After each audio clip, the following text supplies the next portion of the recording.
Grabe, gusto kong bumili ng yarn. Hindi ako makapili. Pero naggaganchilyo kayo, ma'am. Opo.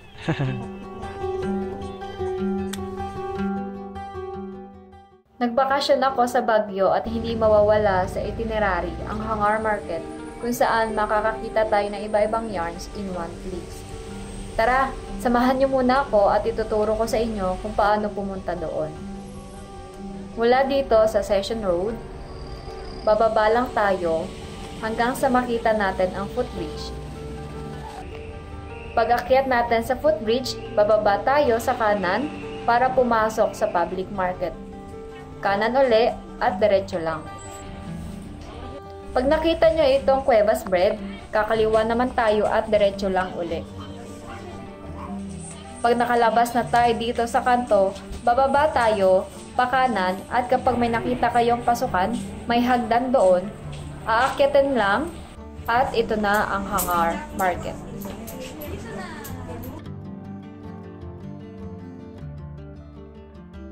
Hi guys! Welcome back to my channel. In this video, itutur ko kayo sa Hangar Market kung saan nandito yung mga suppliers ng mga yarn in Baguio. Tara!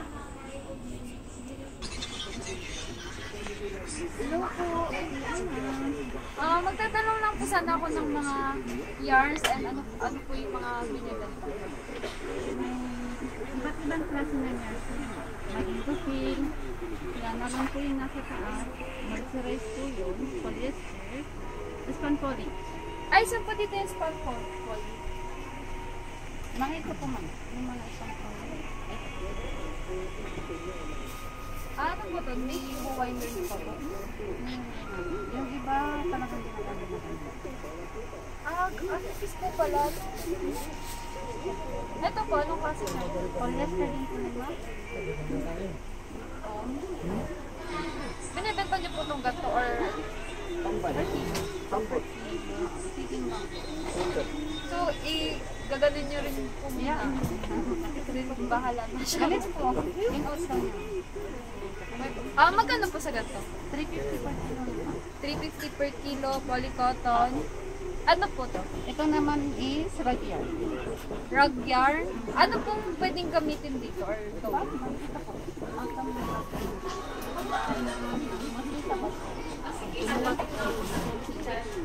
And ano nga, magaspang siya. Oo, kaya hindi kayo hirap.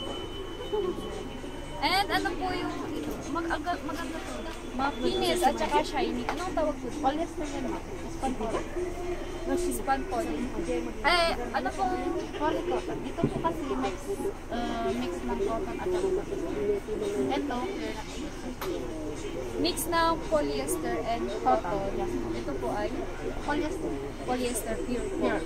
Kaya pala siya ay Shiny. Hindi lang yarn ang nakikita natin dito, kundi may mga accessories din sila. Ano po ma'am yung binabenta niyo pong accessories? Meron po kayong hooks? Bago, meron. Lahat po ng design. Ay, Ano niya? ganito guys yung ano. Marami sila. Sa pambag po to, no? Yun nga. So, kung naghahanap kayo ng suppliers, dito lang po sila sa bungad ng Hangar Market. May hook size po kayo ma'am na, no? Na 1 and 2, tsaka sa bilog. Yung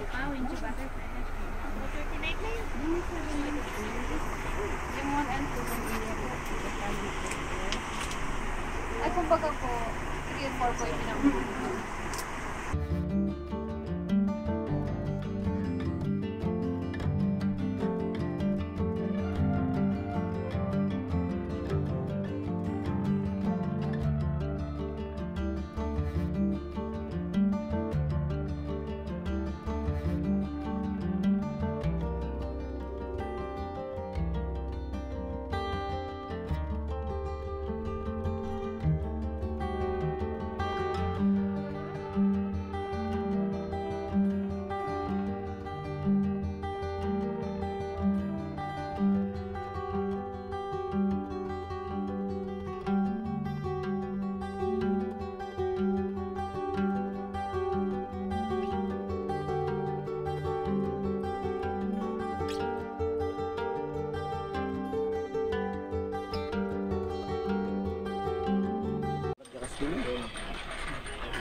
Ganito yung ano ko yung wine. Mahal na nito, pero sulit ko kasi malaki siya.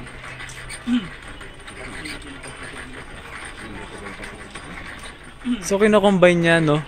Para maging Kaya pala apat. nagiging makapal. Mm.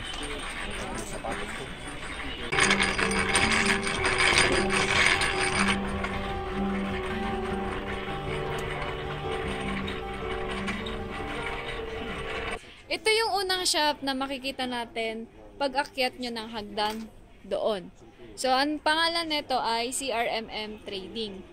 Bukod sa yarns na binibenta dito, meron din silang mga accessories. May pang hooks sa bags, zippers, hook para sa pagganchilyo, and marami. Ito yung ano pala, ganito pala yung mga itsura ng mga iwa-winder pa nila. Nalaki pala talaga. Tapos, pagsasama-sama yung 4-ply or 8-ply. Tapos, ayun, pwede nang ibenta. Hi guys, ito naman yung pangalawang shop na makikita natin sa Hangar Market. Marami pang iba dyan, so kayo na lang din mag-explore. Ito yung pangalawa ko nakita kasi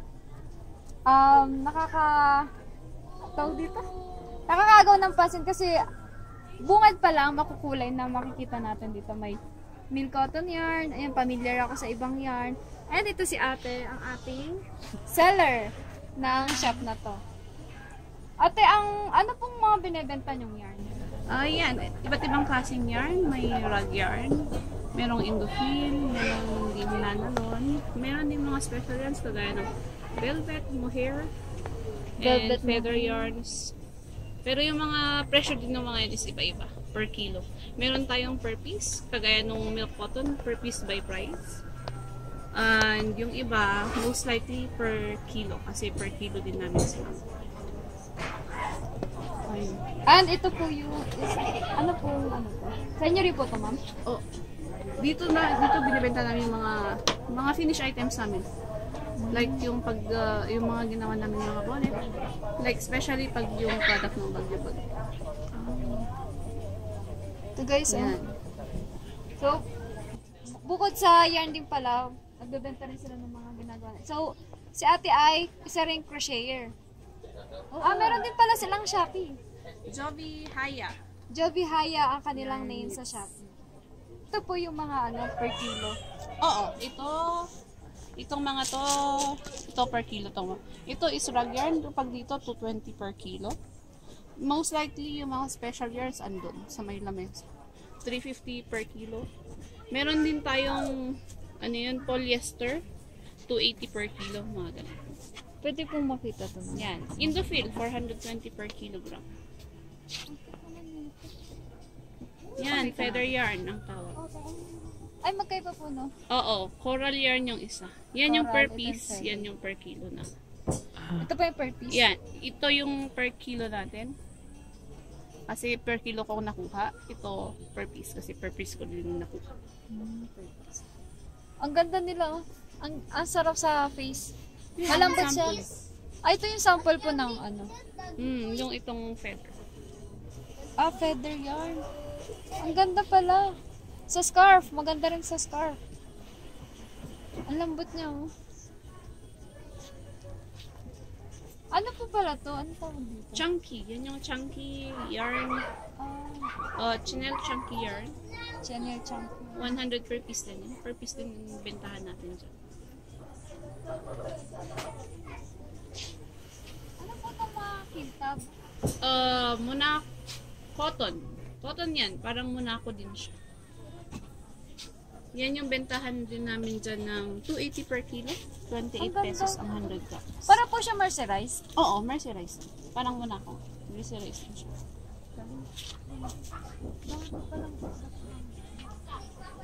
Tapos Indofil, yung mga andyan sa second layer.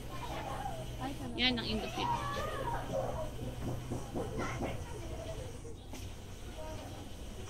Yan. Mix of glitters lang yan. Basta glitter yarn. Glitter yarn. Oo. Parang glitter yarn. Minsan kasi pag dito sa hangar, mahilig din kami mag-mix of. Para kunwari yung konti lang na naka-cone, mix lang. pang cone yan na paano pa kung yung fine cotton malalaki ang Lagyan na lang natin ng isa o dalawang Ay, ganun po. Grabe pala process doon. para mabilisan. Hi guys, ito na yung sunod na nakita kong yarn shop. So, makikita nyo dito, iba't ibang klase na ng yarn. Ayan o. Ito si Ma'am Winceline na nagwa-winder ng kanyang polyester po to, no? Yes, ma'am. Polyester. Ayan, ganito po yung mga natatapos na. Ang dami, ang ganda na ito. Lahat ng Boston, ma'am. Pwede po ba ito sa wearables? Ganda. Magkano ang benta nyo dito? Magkano po ang per kilo? Ang polyester dito ay 280 per kilo. Ito daw ay lahat ay polyester. 280 din po, no? Yes, ma'am. Tapos yung nasa istante, Indofil 420. Yung Indofil din dito ay 420 per kilo. Yes, ma'am. May rag yarn sa baba, 220 per kilo. Ito din yung mga rug yarn. Nandito yung rug yarn. Tapos may milk cotton din sila. May gradient yarn. At saka, ano ba ito? 8-ply milk cotton po ito, no? Milk cotton, ma'am. 8-ply po. Ito naman yung 8-ply milk cotton. Per piece din yung benta nila dito. Which is, magkano po, ma'am? Ano yun, ma'am? Yung milk cotton po. May 50 pesos. Yung 50 grams. Ito po ay 100 grams, 100 same lang din sa kabila. Ito yung 50 per piece and ito naman yung 100 pesos per piece. Tapos may chunky yarn sa taas. Ayun din yung chunky yarn nila. Ang ganda. Ay, may hooks din sila. Dito may stitch marker, so may mga accessories din sila. Bukod sa yarn, meron din silang pangit. So, marami kayo ditong makikita. Nilibot lang kayo ng mga sa loob ng Hangar Market. Marami na kayo makikita niyan. Tingnan nyo doon. May makikita pa kayo yarn shop. Ayun, dami niyang na-winder. Ang dami. Yung ethnic clothes. Ethnic attire. Ay, mano-mano din po yan? Mano-mano po. Oo, mano-mano na. Mano-mano yan. Kuha kayo ng isa mo. Para ano yun. Guys, ito daw yung weave daw nila. Tapos yung nakaset, yes ma'am. Mano-mano daw nila itong ginawa. Oh, yes ma'am. Galing. Paris yan. Tapos yung mga bags namin dyan, crochet. Yung naka-cellophane ma'am, mga ano yan. Alin po man? Ay, ito po. Yes ma'am. Ito yung mga pinashade din nila. Ang dami. Ganyan, mano-mano Ito din yan. ang dami. Mano-mano siya. Ang laki din ito ng phone. Yes. Ito po Rag yung yarn. din na winder. Yes ma'am, rag yarn yan. Ang laki, grabe. Ayan, laki. Ay, ito po ay mix. Mix na po to. Yes ma'am, may mix ko kanina yung mga... Meron kasing may gusto ng mix. Hindi yung pure na kulay. Lahat kahit yung rolyo namin, mano-mano yan. Halos pare-paras lang sila ng mga presyo dito sa Hangar Market. Pero merong mga shop na iba-iba lang yung binebenta. Merong milk cotton, merong wala. Meron namang polyester, merong wala. And usually, marami ditong mga Indofil yarn. Pero makikita nyo din dito yung process pala.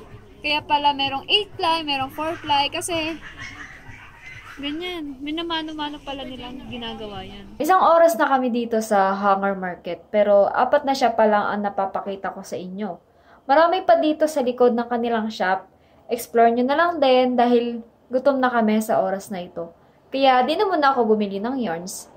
Bumalik ako ng ibang araw para alam ko na ang bibilhin ko at hindi mag-impulsive buying. Clear mind na rin ako sa oras na yon at hindi rin ako gutom. Ilalagay ko pala sa description box ang price list. Maraming yarns na magkakapareho ng presyo kada shop, pero mayroon ding yarn na iba ang presyo sa isang shop. Kaya ang ilalagay kong price list ay huwag masyado basehan. Kasi meron ding times na, halimbawa ngayon 2023, ganito ang kanilang presyo, sa 2024 na mapapanood mo to, ay iba na siya. So, huwag nyo masyadong basehan ang price list na ibibigay ko dito. Mas maganda kung mas sobra ang budget para hindi ka mabibitin o mabibigla. At dito na matatapos ang aking vlog. Sana nag-enjoy kayo. Bye-bye! Thank you guys!